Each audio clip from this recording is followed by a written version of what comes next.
A miña intervención leva ese título, un pouco soberbio, supoño, un pouco rimbombante demasiado, de 40 teses sobre 40 anos, de cultura, autonomía e normalización. Desde logo, moitas das cousas que dixo Arturo van ao encontro do que eu xa dixen, non, do que eu tiña pensado dicir, non? E de facto algunhas pois directamente coinciden, non?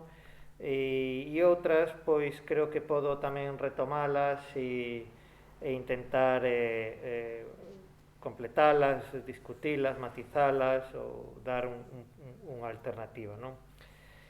Como lle explicaba antes, e explicaba un pouco a Óscar e a Tomás, a quen, por suposto, agradezo o seu traballo e fago este agradecimento extensivo pois a todas as persoas que fan estes encontros e a todas as persoas que están, diríamos, producindo esta enerxía, sustentando este movimento crítico ao estado de cousas. Como lles comentaba, pois, por estas circunstancias persoais ou algunhas circunstancias persoais, pois a verdade non tiven demasiado tempo de preparar a miña intervención, entón temo que serei un poquinho caótico, un poquinho en fin, non será un poquinho desarticulada a intervención, mas como creo que hai uns textos por aí para repartir, pois quen queira que non lle quedasen moi claras algunhas cousas, pois pode ao mellor no texto confirmalas. A ver, vou intentar organizar a miña intervención desta maneira. Vou primeiro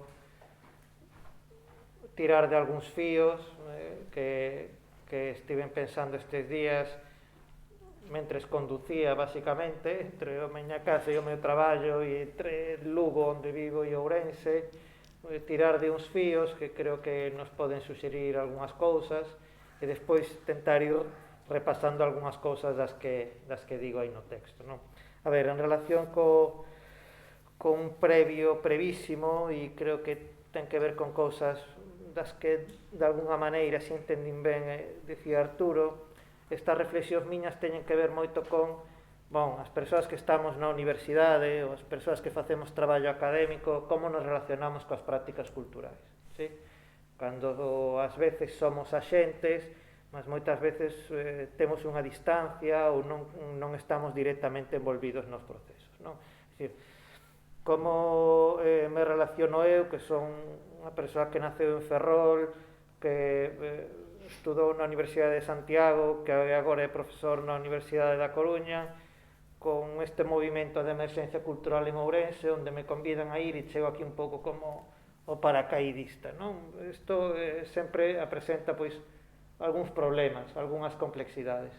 Estes días alguén me mostraba un tuit que parece que se fixo un poquinho viral en internet, que era dunha rapaza, unha estudante non sei de que carreira de Ciencias Sociais, que entraba en contacto co Sindicato de Inquilinos de Barcelona, que quería estudar a actividade deste Sindicato de Inquilinos para o seu traballo final de grau, non?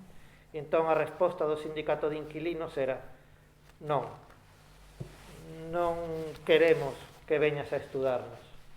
Xa tivemos experiencias, e esas experiencias, diríamos, de relacionamento entre un movimento social como o noso, un movimento de luita como o noso, e persoas que veñen da academia a querer saber máis sobre nós, non é unha experiencia, diríamos, un relacionamento frutífero para nós. Tives uns días, tiras unhas fotos, faz unhas entrevistas, pero iso, diríamos, ese beneficio que ti podes tirar non compensa o beneficio que nos tiramos dese traballo académico, que é un traballo que ten unha dimensión moi reducida. Tú terás as portas abertas ao noso sindicato se ves a meterlle horas, a facer traballo, a arrimar o ombro, etc. Entón, sendo unha resposta tal vez excesiva, unha resposta de choque, pois creo que sí que pode ser unha alerta para todos nós, non? Cuidado, non? Os pensadores, os teóricos, os profes, os académicos, cuidado con como nos relacionamos con nosos obxetos de estudo, cando son esos obxetos de estudo, diríamos, emerxentes, resistentes, críticos, políticos, etc. Vale. Outra idea así como moi previa que pensábamos estes días tamén en casa é como eu poñolle a intervención, o meu texto, o título de 40 teses, e Cristina ponlle 3 hipóteses. Claro, está moito mellor o dela, non? Máis concreto e, ademais, máis prudente. Hai algo aí que ten que ver co xénero, sen dúbida, non? Eu vou aí con todo, seguro, son teses xa, Cristina, por prudencia, vai coas hipóteses. Entón, tamén, aí, fago autocrítica, cuidado, vamos moderar non? A rotundidade, non?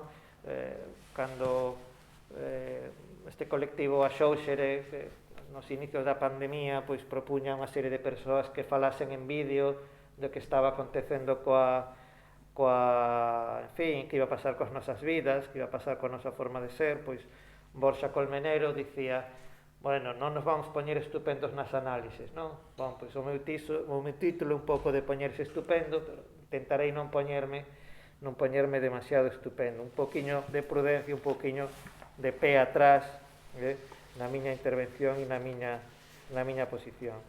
Ben, dentro destes fíos do que eu tentaba tirar, un deles é, pensar a cultura, pesar e pensar a cultura e as culturas, que é ese título sobre o cual xa falei con Óscar.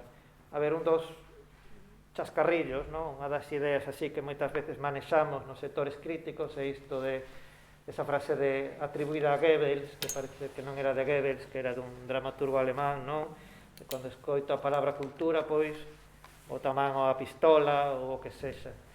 Supoño que aquí en Ourense alguén xa imaginaría ou faría a brincadeira en algún momento de que en realidade pois o alcalde desta cidade ou máis ben os responsáveis provinciais da Diputación, etc., pois dirán, cando escoita a palabra cultura, boto a man da carteira, supoño, non?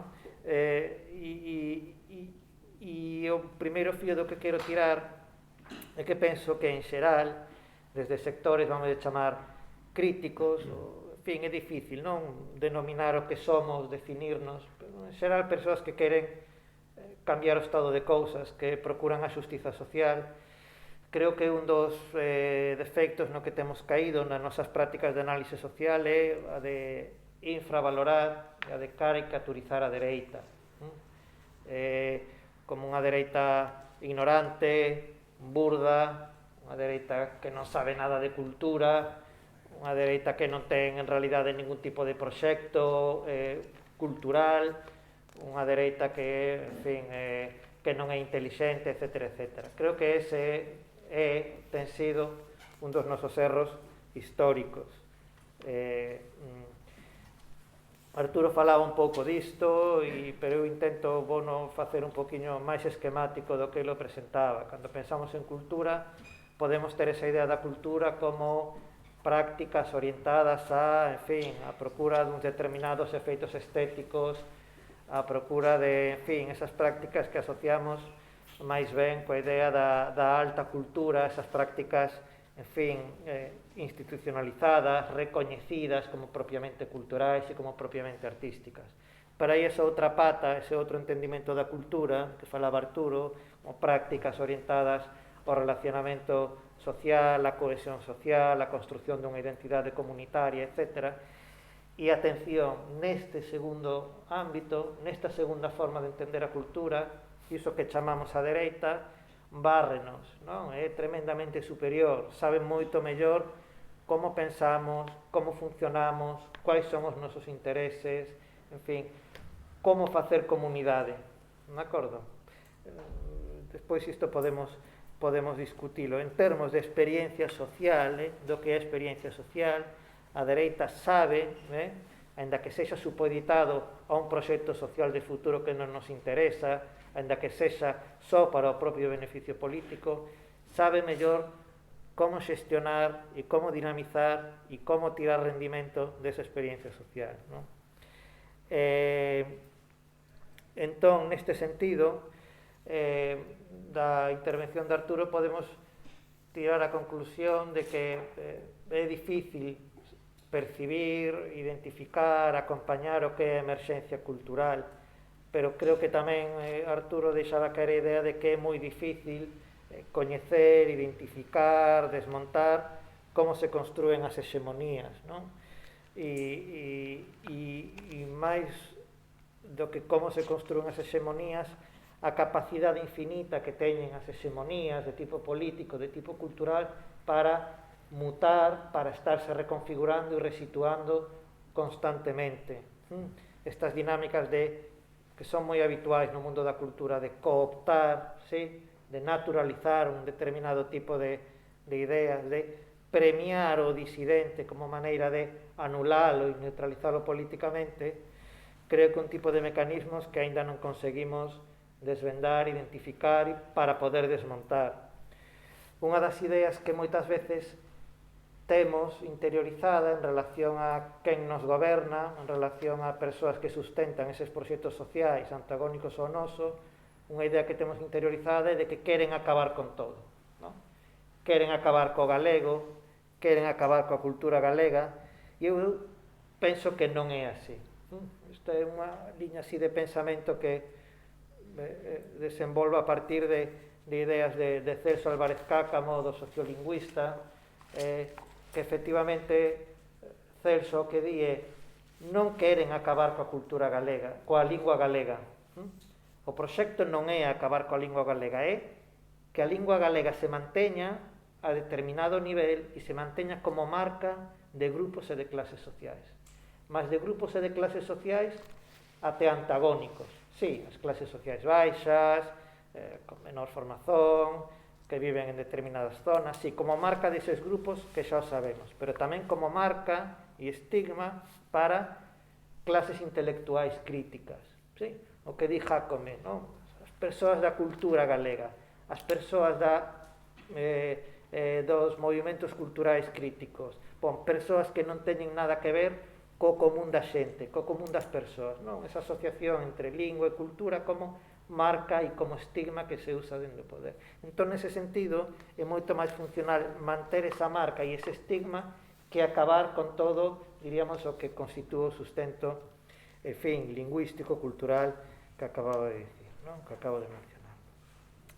Entón, ata agora estiven así soltando algúns fíos que teñen que ver con, en fin, as hexemonías,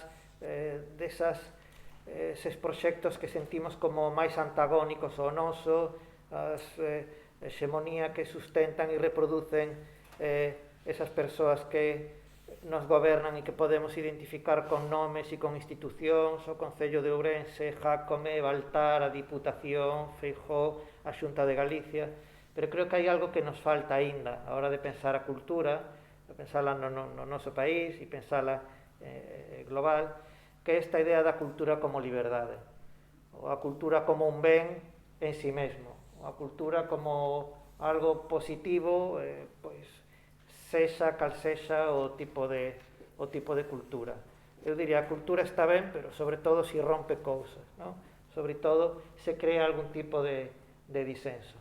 Entón, cuidado con esta idea da cultura como valor en si mesmo, da cultura que é un tipo de argumentación que moitas veces temos que usar nun sentido estratégico ou nun sentido táctico, pero que temos que ser máis críticos nun sentido máis amplo, máis estratégico. Esta idea da cultura como un ben en positivo, da cultura como símbolo máximo da liberdade de expresión, esta idea da independencia dos intelectuais e dos artistas, cuidado, porque iso ven da Guerra Fría cultural, en fin, máis recentemente, e ven dos contrapesos que nas décadas de 40, 50, 60, 70 se establecen en todo o mundo, non? Nunha tese que Arturo tamén coñece, unha investigadora que se chama María Ángeles Ordaz Romai, que estudaba o mundo dos exiliados galegos e españois nos Estados Unidos. Ela radiografía moi ben como todas estas persoas, en fin, o mundo dos exiliados, non só dos galegos e españois, non?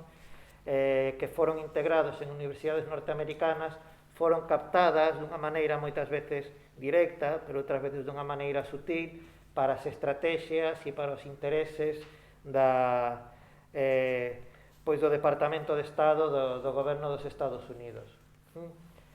Cales eran os tres obxectivos que sinala Ordaz Romai desta estrategia de captación de intelectuais? Basicamente, un era funcionar ou establecer ou construir un contrapeso á ampla influencia que a Unión Soviética, as ideoloxías transformadoras revolucionarias exercían sobre a intelectualidade en todo o mundo. Segundo obxectivo, estender a hexemonía dos Estados Unidos e do pensamento liberal, neoliberal xa despois, fundamentalmente naquel momento por toda a América Latina, é dicir, dar unha cobertura cultural e ideolóxica a todos os procesos de violencia política que despois viñeron.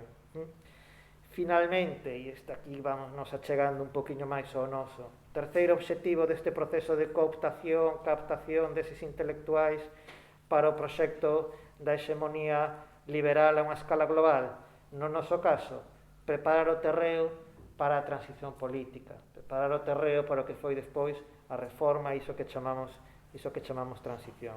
Esta estrategia dotouse de algunhas institucións, nomeadamente no ámbito da cultura, seguramente o coñeceredes, o Congreso pola Liberdade da Cultura, non? Unha especie de encontros, de simposios, de intelectuais do mundo libre, por oposición ao mundo soviético, que defendían estes valores que hoxe aínda perviven, que comentaba antes, da liberdade de expresión, da independencia dos intelectuais, da cultura como ben en si mesmo, da cultura como liberadora, etc. Bon, na delegación española do Congreso pola Liberdade da Cultura había persoas galegas, nomeadamente a persoa que tivo máis continuidade nesas dinámicas institucionais foi Domingo García Sabel, sí? Mas sabemos que tamén Ramón Piñeiro pois estivo conectado, en fin, era todo o mesmo, non? Estivo conectado a todas esas mecánicas, de acordo? Un dos intelectuais galegos exiliado nos Estados Unidos que tivo un peso en todo isto foi pues, Emilio González López, non? Do barrio de Lavañol, da Coruña, que finais da década de 60, inicios da década de 70, organizaba os encontros na súa universidade de intelectuais do exilio, intelectuais españoles, etc. E aí onde foi sistemáticamente 5 veráns seguidos Ramón Piñeiro a sentar cátedra. Estamos, non?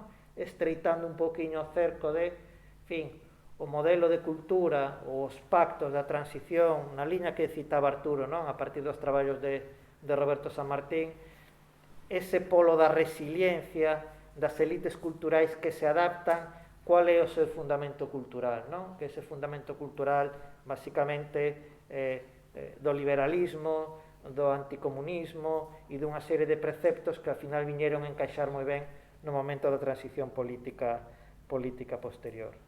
A ver, estes serían como os fíos iniciais e agora repaso un pouquiño as cousas que puña aí no texto. Moitas xa as dixo Arturo, pois xa non as repito eu,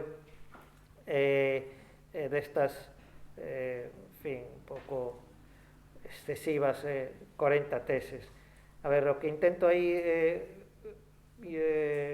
concretizar nese texto, en realidade é o pensamento de moitas outras persoas. Non hai nada, en fin, ningunha idea brillantísima que a mí se me ocorrese. Esas persoas, pois é o propio Arturo, Xoán González Millán, Roberto San Martín, Elena Migueles Carballeira, Daniel Rodríguez Cao, Carlos Calvo Varela, Celso Álvarez Cácamo, Xorxe Liñeira, Cristina Martínez, e Mario Herrero, e Xurxo Torres. Son bastantes outras persoas que aparecen mencionadas por aí.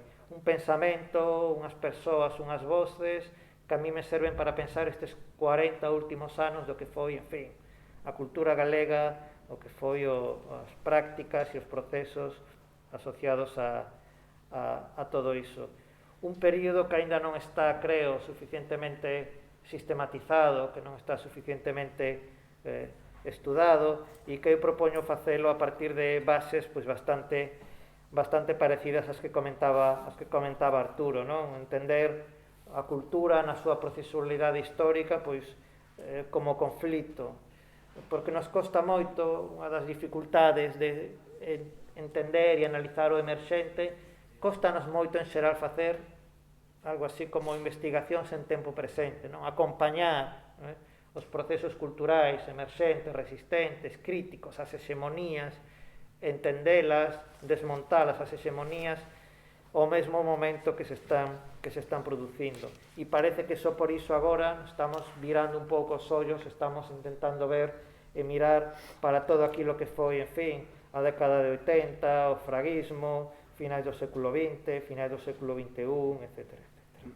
Eu teño aquí como unha teima, unha obsesión, e é que hai algo que a mí me, en fin, un conceito, un proceso que eu teño especial interese como en observar críticamente, que é o da normalización, que ese un deses grandes consensos como que nos estruturan a nosa maneira de pensar, e que creo que en realidade é un consenso ou un conceito en realidade paralizador, non? É moi difícil dicir que estás en contra da normalización, mas eu estou en contra da normalización e estaría a favor, tal vez, de outro tipo de encuadramento, de outro tipo de pensamento, de outro tipo de cousas. Bom, aí no texto tedes como estas teses ordenadas por varias epígrafes. Intento, en primeiro lugar, pois falar un pouco do que foron as políticas culturais e de como se constituíu esa nova institucionalidade, non? Como arranca aí en finais dos 70, inicios dos 80, en fin, esa necesidade de dotar de sentido e de encher un sentido moitas veces aleatorio, pero creo que moito menos aleatorio e moito menos arbitrario do que pensamos, encher de conteúdos unhas novas institucións que veñen dadas polo novo marco democrático, e que ademais, isto é algo que moitas veces non reparamos, dotan a Compostela pois, dunha centralidade, unha definición do capital como capital cultural que condiciona en exceso pois todo o que foi o desenvolvimento da cultura galega desde esas épocas.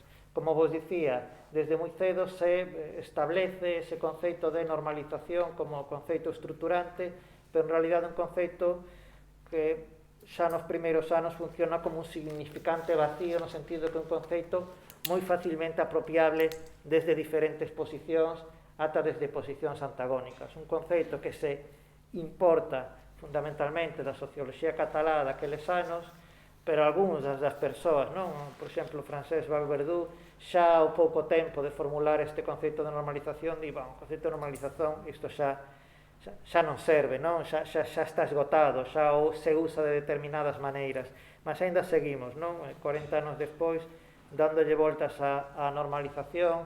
Temos, por exemplo, pois, os sectores do nacionalismo reclamando a normalización da lingua, da literatura e da cultura galega, e temos ao mesmo tempo pois, o presidente da Xunta da Galicia dicindo pois, que nunca houbo tantos avances na normalización da nosa lingua, da nosa cultura, etc. En fin, ao final estamos aí nunha serie de un problema do que non damos saído. Estas teses que eu vos presento pois tamén son teses un poquinho como críticas e autocríticas co que temos feito as persoas descontentas co estado de cousas, e fundamentalmente son bastante tamén críticas co traballo do nacionalismo como principal polo antagonista ás políticas oficiais nestes 40 anos. En fin, o modelo de cultura, esta é como unha segunda parte que está aí no texto, o modelo de cultura das novas institucións, pois creo que está baseado aí pois, nalgúnas cousas que vos comento por aí. Primeiro é a idea do galego pois, como unha lingua autonómica, basicamente, de consumo interno e como principal identificador cultural, pero entendida nun sentido, pois, a lingua como algo bastante esencializado. En liña con cosas que dicía Arturo, pois a cultura galega neste modelo, non, da nova institucionalidade autonómica, normalizadora, a cultura foi basicamente un monumento, non? Esa consideración da cultura como algo que precisa ser conservado, un tesouro prezadísimo, pero un tesouro estático, inmóvil, petrificado, alonxado do conflito, en fin, sometido a un devir histórico sobre o cual non temos demasiada capacidade de intervención. A idea de modernidade cultural, entre aspas, que se intentou imprimir, identificouse basicamente con a idea da alta cultura, desas prácticas culturais que falábamos antes, relacionadas coa estética, co recoñecimento institucional, pero tamén se sustentou, do meu punto de vista, nunha desconfianza moi importante cara as prácticas culturais que podemos chamar de base popular.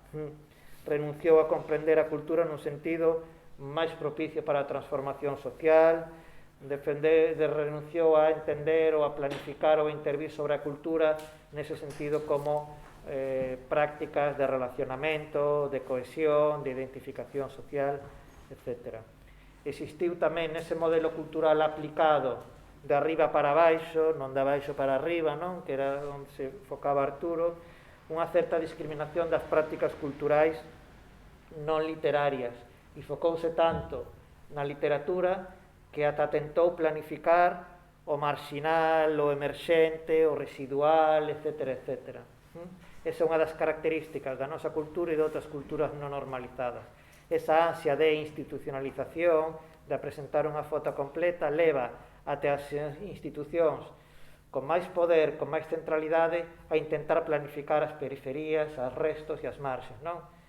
Día das Letras Galegas para Lois Pereiro, Día das Letras Galegas para Xela Arias, esa é unha das dinámicas que máis claramente podemos ver.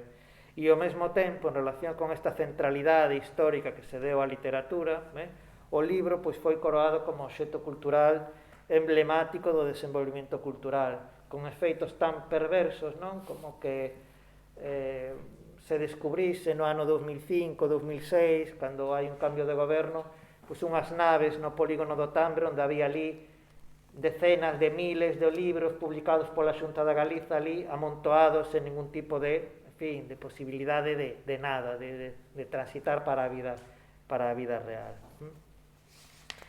Máis ideas que teño por aquí, vou intentar ir xa acabando. Bon, pois nestas relacións desta planificación cultural oficial co poder, pois tomo algunhas ideas dun investigador da área das ciencias de educación, como é Xurxo Torres, que fala que dos procesos máis perigosos en termos de, diríamos, unha cultura máis inclusiva, unha cultura máis democrática, pois dos procesos máis perigosos creo que son procesos con moita forza e con moita vixencia na nosa cultura. Un é o proceso de, en fin, digo en castelán, non sei cal sería a traducción para o galego, de asignaturización, é dicir, a través da materia de lingua e literatura galega, basicamente do ensino obrigatorio, estásenos formatando, non? Nesta cultura maioritariamente litúrxica, etc., na que vivimos. O segundo procedimento de perigo que advirte Xurxo Torres, os días de, ¿sí? Temos o Día das Letras Galegas, pero cada vez queremos ter máis días, non? Agora xa temos tamén o Día de Rosalía e teremos, en fin, máis días. É unha maneira tamén de xustificar que hai cousas, pero iso non ten nada que ver ou non ten demasiado que ver con outro tipo de procesos de verdadeira, en fin, radicalidade democrática, de verdadeira, en fin, posibilidade de transformación social a través da cultura, etc. Arturo mencionou os procesos tamén máis recentes ou máis perceptivelmente recentes de economización da cultura, que en realidade é do que fala tamén o texto de Cristina que vos leo despois. Nos últimos anos transitamos dunha maneira vertixinosa, aceleradísima, transitamos de que as institucións oficiais e en xeral moitos de nós tamén, de pensar a cultura galega a pensar a cultura de Galicia. A maior parte dos edificios que temos na Cidade da Cultura son a Biblioteca de Galicia, ¿sí? Da cultura galega a cultura de Galicia, pero en xeral, últimamente xa estamos noutro cambio de preposición, estamos xa na cultura en Galicia, ¿sí? Porque o son do camiño, o todo o que ten que ver co Xacobeo, en realidade non é un desenvolvimento de algo que sirva para as comunidades locais, que sirva, non, que teña esa función comunitaria, sino que é simplemente emprazar aquí cousas, en fin, desa cultura globalizada, mercantilizada a escala global. Hai outras cousas así, moito máis breves, moito máis, en fin, menos desenvolvidas no texto, que ten que ver con elementos que creo que son máis importantes do que parece. Que acontece coa cultura galega na diáspora, non? Nos restos de emigración, nos procesos de novos exilios? Bon, pois o modelo que sigue a funcionar aí, quen estivemos no estranxeiro traballando con estas cousas podémoslo ver, pois o modelo folclorizante, clientelar en xeral, predomina sobre todo que procede destes núcleos. Que pasa coa universidade en todo isto? Sí? Foi en algún momento, conseguiu consolidarse a universidade como unha especie de contrapoder, como alternativa? Creo que non, ou non suficientemente. E creo que ademais acusou nos últimos anos un desgaste progresivo, brutal, como espazo para o pensamento e para a cultura crítica, además destes procesos de privatización e de mercantilización que padecemos. Creo que nos últimos anos, e non o digo necesariamente como crítica, lideranzas intelectuais, lideranzas culturais, o modelo do intelectual notable, etc., foron perdendo tamén legitimidade nas súas funcións antagonistas, como contrapoder, etc. E só puntualmente aparecen lideranzas que se mostran dispostas a colaborar, a traballar, a ceder capitais aos movimentos populares. Temos o nunca máis e pouco máis, nese sentido. En fin, na parte en que trato máis do que fixo o nacionalismo ou da crítica ao nacionalismo, pois a idea que teño, o que desenvolvo fundamentalmente no texto é de pensar como o nacionalismo transitou dunha posición inicial, finais dos 70, inicios dos 80, anti-institucional, de recusar a legitimidade das institucións oficiais, de propor unha institucionalidade alternativa. Temos que pensar que finais dos 70 o nacionalismo non recoñecía as persoas ás que a Real Academia Galega lle daba o Día das Letras Galegas e propuñan homenaxear a outras persoas ou homenaxear a outros colectivos. Desas posicións institucionais foise transitando para un modelo de maior tolerancia institucional e en moitos casos nun modelo de coparticipación institucional. Pensemos que deses boicotes ao Día das Letras Galegas na década de 70 pasamos só no ano 2003 a unha serie de procesos moi simbólicos. Manuel María entra na Real Academia Galega cando se tiña recusado a entrar. O Día das Letras Galegas é para Antón Avilés de Taramancos, que sabemos que era un axente cultural do nacionalismo e político moi importante. E nese ano 2003 tamén aquela esquerda nacionalista disidente da Real Academia Galega sobre como se escribía o galego acepta a autoridade da normativa. Todo no mesmo ano e como símbolo, creo, deste proceso de transición. Creo que a pesar deles e a pesar da súa intención, o nacionalismo acabou por adherir a boa parte dos consensos da cultura da normalización, esta cultura que neutraliza, que entende a cultura, en fin, nese sentido de asignatura, de día a día, de parálise, etc., etc. Por exemplo, reclamamos o catálogo de IKEA en galego, pero ao mesmo tempo estamos reclamando o desenvolvimento e a protección do comercio local. A ver, ou unha cousa ou outra, do meu punto de vista, claro, radical, fora de toda participación institucional. Reclamamos que o Instituto Cervantes dea aulas de lingua e literatura galega e ao mesmo tempo que haxa un instituto para a proxección exterior, que é un asunto que sei que ten interesado Arturo, non? Moitas veces, para, diríamos, promover a cultura galega no exterior de acordo con criterios propios, os que sexan. Sí? Creo que, nese sentido, o nacionalismo se foi constituindo, a pesar do que eles, a pesar das súas intencións, como o reverso da mesma moeda, o reverso, unha cara complementaria da cultura da normalización. Creo que o nacionalismo, ademais, non conseguiu articular un pensamento crítico, unha proposta ideolóxica clara, non conseguiu saber como pensar e que facer coas prácticas culturais populares, folclóricas ou folclorizadas, híbridas ou hibridizadas, nunca soubo exactamente que facer con todo iso, vale? E creo que, ademais, o nacionalismo comprendeu de maneira errática, ollou sempre desde a distancia, as formas de vida, as prácticas, os intereses, os sentidos comuns, as sensibilidades, daquilo que Arturo chamaba a experiencia social maioritaria, e que estivo sempre demasiado pendente do que era o tradicional, do que era o auténtico, dunha reconstrucción, en fin, creo que demasiado estreita, unha comprensión demasiado estreita do que era a cultura galega. E aínda así, pois é case o único que temos en termos antagonistas, non? É case o único que temos en termos de alternativa institucional, política, ideolóxica, etc. A ver, acabo a miña intervención, supoño que xa me pasaría moito, pois dicindo, bueno, pois, a ver, non está todo mal, non? Non é todo mal, non vamos ter só esta predisposición crítica, que é algo no que incorremos tamén moitas veces desde certo, en fin, radicalismo dunha posición que nos colocamos fora de todo, non?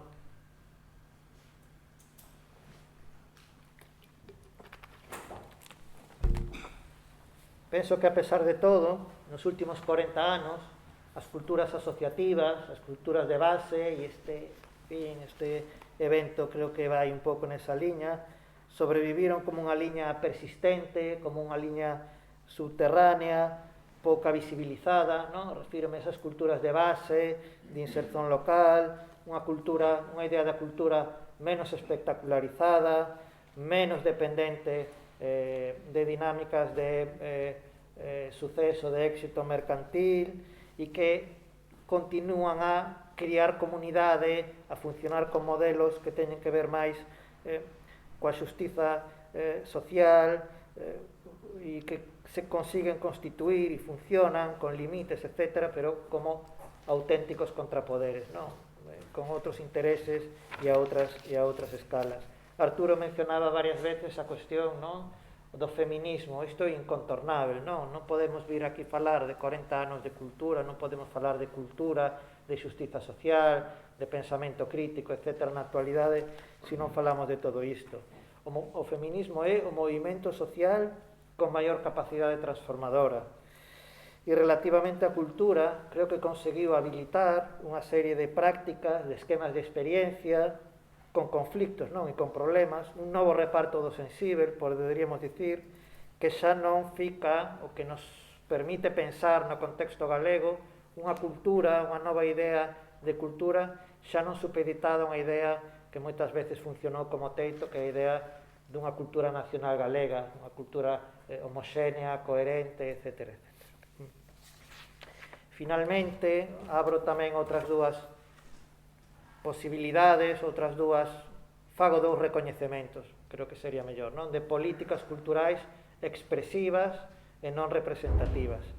Creo que tamén nos movimentos sociais máis autónomos, menos institucionalizados, e nomeadamente un tipo de espazos ao cual eu son particularmente afín, como son os centros sociais, e nomeadamente os centros sociais independentistas, surxiron na última década as bases escasamente planificadas, mas as bases para unha nova imaginación cultural de base arredista, soberanista, independentista, moito menos interferida polos campos do poder político e económico, pero moi atenta a un recoñecimento da propia historia, a dialogar coas prácticas populares e a dialogar con outros movimentos sociais transformadores. Creo que aí nace unha nova institucionalidade que é precaria, pero que ten suficiente autonomía en termos de obxectivos, de prácticas, de horizontes, e que permanece en boa medida allea a esa cultura e esa lógica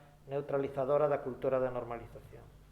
Creo finalmente que nas últimas 2 décadas temos que estar atentos a maior facilidade que temos para acceder aos medios de produción cultural, a maior capacitación técnica das persoas, sobre todo das novas xeracións, a como se procesou todo iso que en inicios do século XXI chamábamos a cultura libre, non? Ese espazo de acción, de pensamento, que creo que promoveu e permitiu fundar nos últimos anos novos espazos do que nun sentido xeral poderíamos chamar como pues, a democracia cultural, non? Novas formas de producir, de consumir cultura, que non están baseadas necesariamente no lucro, que están, en fin, teñen certa distancia relativamente á definición identitaria, non?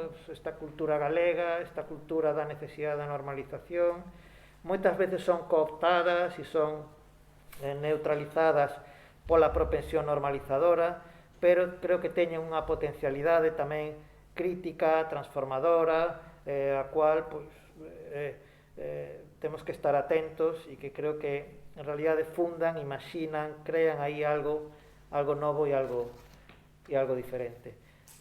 E a miña parte sería máis ou menos por aquí. Espero poder ter lanzado algunhas ideas e despois, se hai tempo, retomamos.